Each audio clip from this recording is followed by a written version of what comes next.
Hello dear friends, very good evening. कैसे हैं आप सब। इंडियन पीनल कोड 1860 की लेक्चर सीरीज़ हमारी चल रही थी। कुछ प्रॉब्लम्स की वजह से थोड़ा सा गैप आ गया था बीच में, but now again we will be on the track and now lectures will be regular. So Indian penal code 1860 में हम पनिशमेंट्स वाले चैप्टर को डील कर रहे थे। आज एक बहुत इंपॉर्टेंट टॉपिक को हम डील करने वाले हैं, जिसे हम कहते हैं सोलिटरी कन्फाइनमेंट। सोलिटरी कन्फाइनमेंट क्या होता है? सोलिटरी कन्फाइनमेंट काल कोठरी की सज़ा, जहाँ पे किसी भी प्रिजनर को बाकी को प्रिजनर से दूर रखा जाता है, ना तो उनसे मिलने जुलने दिया जाता है, अकेला किसी काल कोठरी में उसको छोड़ दिया जाता है। सोलिटरी कन्फाइनमेंट आपके एग्ज़ाम पॉइंट ऑफ व्यू से काफ़ी इंपॉर्टेंट है। अगर मैं बात करूँ आपके प्री एग्ज़ाम की, तो MCQ यहाँ से 100% आता है। चाहे कोई भी एग्ज़ाम हो, ADPA का हो, जुडिशरी का हो, एक क्वेश्चन आपका सोलिटरी कन्फाइनमेंट से रहने के चांसेस बहुत ज़्यादा रहते हैं। सोलिटरी कन्फाइनमेंट आपने समझा कि काल कोठरी की सज़ा है। देखिए, पहले क्या था कि प्रिजनर राइट की कोई बात नहीं करता था। Article 21 of Indian constitution Indian constitution के आर्टिकल 21 को देखते हुए सुप्रीम कोर्ट ने बहुत सारे जजमेंट में कहा है कि प्रिजनर्स के पास भी फंडामेंटल राइट्स हैं। ऐसा नहीं है कि किसी को आपने जेल में भेज दिया और उसके फंडामेंटल राइट्स खत्म हो जाते हैं।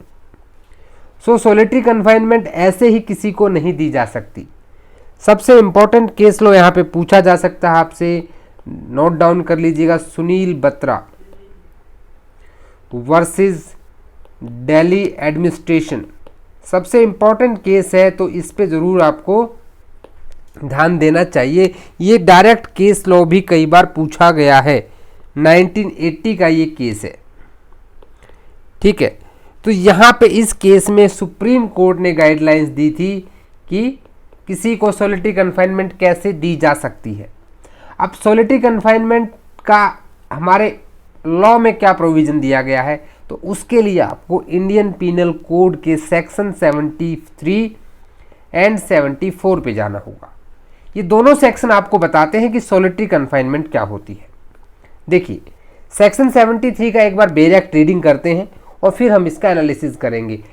डियर स्टूडेंट्स, ये बड़े कंफ्यूजिंग क्वेश्चंस यहाँ से बनते हैं, सो प्लीज़ आज की क्लास को बहुत कंसंट्रेशन के साथ समझिएगा। देखिए, सोलिटरी कन्फाइनमेंट क्या होती है ये बताता है section 73। When ever any person is convicted, जब किसी व्यक्ति को कन्विक्शन दिया जाता है किसी ऑफेंस के लिए, for which under this code, IPC के तहत, अंडर IPC किसी को सजा जब दी जाती है, court has power to sentence him to rigorous imprisonment. कहाँ पे? जब रिगरस, सिंपल नहीं, रिगरस इम्प्रिजनमेंट देने की कोर्ट की पावर होती है। कोर्ट में by its sentence order that the offender shall be kept in solitary confinement. भाई, बहुत बड़ा गुंडा है, उसको काल कोठरी में रखा जाना चाहिए। कोर्ट ऐसा आदेश वहाँ पे दे सकता है। फॉर एनी पोर्शन और पोर्शंस, या तो उसकी सजा के किसी एक हिस्से के लिए या एक से ज़्यादा हिस्सों के लिए उसे क्या किया जा सकता है? काल कोठरी में रखा जा सकता है। लेकिन बहुत इंपॉर्टेंट लाइन यहाँ पे आ गई है, नॉट एक्सीडिंग 3 months, 3 महीने से ज़्यादा नहीं। In the whole, total, according to the following scale. अब उसकी स्केल क्या होगी? That is to say a time not exceeding 1 month if the term of imprisonment shall not exceed 6 months. A time not exceeding 2 months if the term of imprisonment shall exceed 6 months and shall not exceed 1 year. Time not exceeding 3 months if the term of imprisonment shall exceed 1 year. बहुत confusing लग रहा होगा ना सब चीज़ों को। इसको बहुत अच्छे तरीके से समझते हैं, बहुत ही सिंपल वे में समझते हैं कि IPC के तहत किसी ऑफेंस के लिए, ठीक है, ऑफेंस को कहाँ डिफाइन किया गया है? सेक्शन 40 में। किसी को कन्विक्शन मिल जाता है तो कोर्ट जो है, कोर्ट यहाँ पे क्या दे सकता है? सोलिटरी कन्फाइनमेंट दे सकता है। किसको? ठीक है, किसको? उस प्रिजनर को, कि इसकी सजा के दौरान इसको कुछ समय के लिए या ज़्यादा multiple times also solitary confinement में रखा जाए। लेकिन 73 एक बात बहुत क्लियर कर देता है कि टोटल सोलिटरी कन्फाइनमेंट 3 महीने से ज़्यादा नहीं हो सकती, चाहे उसको जितनी भी सज़ा मिली हो। ठीक है, अब देखो इसका स्क्रीनशॉट ले लीजिए, नोट्स बना लीजिए, अपने बेर एक्ट में लिख लीजिए। टोटल कितनी मिल सकती है? पहला MCQ 3 months in whole total solitary confinement, चाहे उसको लाइफ इम्प्रिजनमेंट मिला हो, कुछ भी मिला हो, लेकिन 3 महीने से ज़्यादा, 3 महीने से ज़्यादा किसी को भी काल कोठरी में नहीं रखना है टोटल में। तो क्या एक साथ रखना है? उसके बारे में भी हम बात करेंगे। लेकिन इसमें भी क्या प्रावधान है? टोटल तो बिल्कुल टोटल होगी जब एक्सट्रीम हो। अब टोटल में भी लिमिट देखिए, अगर आपकी सजा 6 महीने से कम है, किसी को 6 महीने तक की सजा मिली है तो सोलिटरी कन्फाइनमेंट टोटल 1 महीना होगी। अगर किसी को 6 महीने से ज़्यादा और 1 साल से कम मिली है, 6 मंथ से ज़्यादा है और 1 ईयर से कम है, इन दैट केस उसको 2 मंथ्स के लिए, और अगर 1 साल से ज़्यादा है तो 3 मंथ्स के लिए उसको सोलिटरी कन्फाइनमेंट की पनिशमेंट मिल सकती है। तो आपके यहाँ एक तो एमसीक्यू बनते हैं यहाँ से। तो आप कन्फ्यूज़न कहाँ पे होता है? कन्फ्यूज़न होगा जब आप इसकी लिमिट्स को पढ़ेंगे सेक्शन 74 में।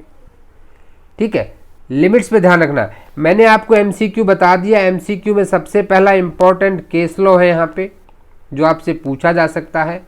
ये आपका अनिल बत्रा का केस है, सॉरी सुनील बत्रा का केस है। 1980 के दिल्ली एडमिनिस्ट्रेशन में तिहाड़ जेल का ये केस था। जेलर साहब इनको बहुत अमानवीय हालत में यहाँ पे रखते थे, तो सुप्रीम कोर्ट ने यहाँ पे इसके बारे में गाइडलाइंस दी थी और इसको ऑफेंस भी माना था प्रिजनर एक्ट के सेक्शन 29 और 30 में। ठीक है, दूसरा एक और केस है चार्ल्स सोबराज का। चार्ल्स सोबराज के केस में भी काफ़ी इंपॉर्टेंट गाइडलाइंस दी गई थी यहाँ पे। ये 1978 का केस है, बट जो लैंडमार्क जजमेंट है वो आपका सुनील बत्रा का केस माना जाता है। अब इसकी लिमिट्स पे डिस्कस करें उससे पहले एक बार सेक्शन 74 को भी डिस्कस कर लेते हैं। आपने कहा कि 3 महीने टोटल दे सकते हो। अगर यहीं पे 6 महीने की सज़ा है तो 1 महीना, 6 महीने से 1 साल तक का है तो जी 2 महीना, और 1 साल से ज़्यादा है तो भैया उसको 3 महीने के लिए हम काल कोठरी में डाल सकते हैं इन टोटल। लेकिन क्या उसको पूरे महीने के लिए, मान लीजिए किसी को 1 महीने की हुई तो क्या पूरे महीने रखेंगे? नहीं। अगली लिमिट पर ध्यान देना, यहाँ से जो एमसीक्यू आएगा ये आपको कंफ्यूज कर देगा 73 के साथ में। In executing a sentence of solitary confinement, court ने तो आदेश दे दिया कि इसको 1 महीने की सोलिटरी कन्फाइनमेंट दे दो। ठीक है, 6 महीने की सजा थी वहाँ पे। ठीक है जी, अब उसको एग्जीक्यूट कैसे करेंगे? In no case exceed 14 days at a time, एक बार 14 दिन से ज़्यादा नहीं दे सकते हैं। With the interval between the period of solitary confinement of not less duration than such period and when the imprisonment awarded shall exceed 3 months. The solitary confinement shall not exceed 7 days in any 1 month of the whole imprisonment awarded, with interval between the period of solitary confinement of not less duration than such period. देखिए बहुत simple सी चीज़ इसने कह दी है। अगर किसी को 3 महीने से कम की सज़ा मिली, आपने कहा कि सेक्शन 73 ने कहा अप टू 6 मंथ किसी को अगर इम्प्रिजनमेंट मिला है तो उसको जो सोलिटरी कन्फाइनमेंट मिलेगा वो आपका 1 मंथ का मिलेगा। यहीं पे अप टू 6 में मान लीजिए किसी को 3 महीने की सज़ा मिली है, 3 मंथ या उससे कम की सज़ा है, उसको सोलिटरी कन्फाइनमेंट देना है तो भैया उसको 14 दिन आप रखोगे कहाँ पे? सॉलिटरी कन्फाइनमेंट में। फिर 14 डेज का क्या होगा, रेस्ट पीरियड होगा। देन अगेन 14 डेज आप उसको सॉलिटरी कन्फाइनमेंट में रख सकते हो। 3 महीने से अगर कम है, 3 महीने से कम की जब सजा उसको हुई है, उस केस की बात कर रहे हैं हम। लेस देन 3 मंथ्स, 74 में एक ही लिमिट है 3 महीना। 3 महीने से कम है, 14 दिन काल कोठरी में, 14 दिन बाहर, 14 दिन फिर काल कोठरी में। इस तरह से उसको सजा दी जा सकती है। यहीं पे अगर मान लीजिए उसको 3 महीने से ज़्यादा की सजा हुई है, more than 3 months,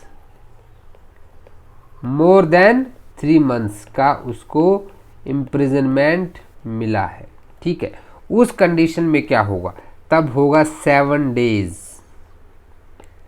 solitary confinement, 7 days rest, 7 days solitary confinement. लेकिन यहाँ पे एक और चीज़ ध्यान देना है आपको कि 3 महीने से ज़्यादा अगर उसकी सज़ा है, in that condition whole month, 1 महीने में आप उसको 7 दिन ही सज़ा दे सकते हो।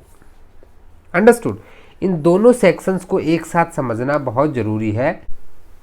So thanks for watching this video. I hope आपका सॉलिटरी कन्फाइनमेंट अच्छे से समझ में आ गया होगा। बहुत इंपॉर्टेंट है आपके pre exam point of view से। डीजेएस का एग्ज़ाम होने वाला है तो उसके लिए तो बहुत ज़्यादा इंपॉर्टेंट हो जाता है आपके लिए। अगर आपको वीडियो अच्छा लगा तो लाइक कर दें, अपने दोस्तों से शेयर भी करें और चैनल को सब्सक्राइब भी कर दें। देखिए, आईपीसी की चीज़ों को समझना है तो कंपैरिजन करके चार्ट जरूर बना लीजिएगा। इसका एक चार्ट बना लीजिएगा और मैं आपसे उम्मीद करता हूँ कि वो चार्ट बना के आप अपने टेलीग्राम में शेयर करेंगे, जिससे दूसरे स्टूडेंट्स को भी मोटिवेशन मिलेगा। So guys, from tomorrow onwards we will start the general exception. General exception काफ़ी इंपॉर्टेंट पार्ट है, so please don't miss that. Be continue with the lectures. मिलते हैं नेक्स्ट वीडियो में, तब तक के लिए जय हिंद, जय भारत।